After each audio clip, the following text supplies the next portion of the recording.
கோவை கொடிசியா பகுதியில் நடைபெறும் புத்தக திருவிழா நிகழ்ச்சியின் ஒரு பகுதியாக சாகித்ய அகாடமி விருது பெற்ற எழுத்தாளர் பழனி கிருஷ்ணசாமி எழுதிய மனிதன் உடம்பல்ல புத்தகத்தின் வெளியீட்டு விழா நிகழ்ச்சி நடைபெற்றது. கோவை மாவட்டம் பொள்ளாச்சியைச் சேர்ந்த தமிழாசிரியர் மற்றும் சாகித்ய அகாடமி விருது பெற்ற எழுத்தாளர் பழனி கிருஷ்ணசாமி இவர் எழுதிய மனிதன் உடம்பல்ல பெரியசாமி தூரனின் பண்பாட்டு பங்களிப்பு எனும் நூல் வெளியீட்டு விழா நிகழ்ச்சி கொடிசியா வளாகத்தில் நடைபெற்றது.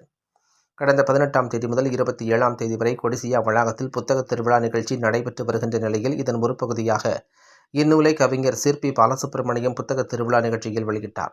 புதுமலர் பண்பாட்டு இதழின் ஆசிரியர் கன குறிஞ்சி மற்றும் காலச்சுவடு அரசியல் பண்பாட்டு இதழின் பொறுப்பாசிரியர் சுகுமாரன் இந்த நூல் குறித்து சிறப்புரையாற்றினார். நிகழ்ச்சியில் கவிஞர் சிற்பி பாலசுப்ரமணியம் இந்த நூல் குறித்து கூறுகையில், பெரியசாமி தூரன் என்பவர் 20ஆம் நூற்றாண்டில் வாழ்ந்த ஒரு மிக பெரும் ஆளுமை எனவும் அவரை தமிழ் சமூகம் அவசியம் அறிந்து கொள்ள வேண்டும் என்றார். ஐரோப்பிய அறிவுசார் நாகரிகத்திற்கு இணையாக கருதப்படும் தமிழ் கலை களஞ்சியம் உருவாவதற்கு உழைத்தவர் என கூறினார்.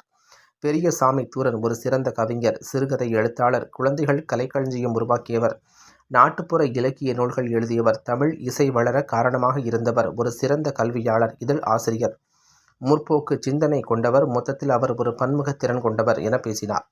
பழனி கிருஷ்ணசாமி எழுதிய இந்த நூல் பெரியசாமி தூரனின் முழுமையான படைப்பை பற்றிய சிறந்த ஆய்வு என தெரிவித்தார்.